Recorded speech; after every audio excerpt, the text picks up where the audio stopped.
আসসালামু আলাইকুম। তো আপনারা জানেন যে আজকে একটা বৈঠক ছিল সকালবেলায়। তো সেখান থেকে আমরা একদম 100% ভালো কোনো রেজাল্ট পাইনি। বৈঠক দেওয়ার পর যেটা আশ্বস্ত হয়েছি যে সবাইকে তারা বলেছে যে বর্তমানে যে অ্যাটাস্টেশনগুলো আছে সেই অ্যাটাস্টেশনগুলো দিয়ে ম্যান পাওয়ার করে দিবে।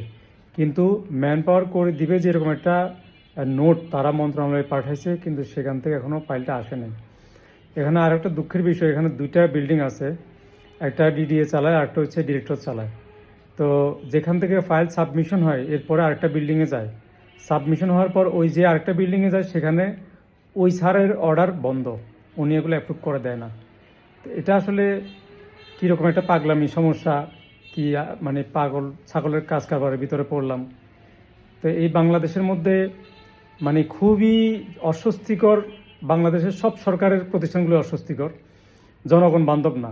অথচ জনগণের সময় সুযোগ মতোই কিন্তু এদেরকে অনেকবারই, এইসব লোকদেরকে অনেকবার এই যে ধাওয়া পাল্টা ধাওয়া করেছে, আন্দোলন আন্দোলন করে স্বাভাবিকভাবে কেউ আবেদন করলে সেটা সুরাও হয় না, যখন জ্বালাও পোড়া ভাঙচুরের অবস্থা যায় তখন এই জিনিসটা সুরাও হয়। ঠিক আছে, তা এখন আজকের সমাধান কি হলো? আজকে সবাই ডাকছে, গোল টেবিল হয়েছে। এর আগে সকালবেলা আপনারা একটা ফটো দেখছেন, এটা ওইখান থেকে সরাসরি আমাদের যে প্রতিনিধি উনি পাঠাইছে। তো ওইটা দিছি কেন, এটা বলছে যে আমাদের একটা ভালো সমাধান আসবে। ভালো সমাধান কোনটা আসলো তারা বলছে যে বিদেশে যে অ্যাটাস্টেশনগুলো আনা হয়েছে সেগুলো সাবমিশন দিলে তারা দিবে, কিন্তু মন্ত্রণালয় থেকে এখনো ফাইলটা পাস হয় নাই। তো আমাদের তো ফাইল ফাঁস হইতে জানেন ফাইলের কি অবস্থা হয়, ফাইল নিজেই টায়ার্ড হয়ে যায়। তো যাই হোক, এটা যেহেতু ইমার্জেন্সি, এখন যার যার ফাইল আছে, অ্যাটাস্টেশন আছে, তাদেরকে বলবো আপনারা সাবমিশন দেন, সবাই সাবমিশন দেন। এতে করে আশা করি মোটামুটি কার্যকর একটা হবে, কারণ যেহেতু বসছে ফাইলটা, আমি কর্তৃপক্ষকে বলবো দ্রুত ছাড়েন। আর আপনারা যাদের এই অ্যাটাস্টেশন আছে এই অ্যাটাস্টেশন দিয়ে সাবমিশন করেন, ইনশাল্লাহ আশা করি হবে।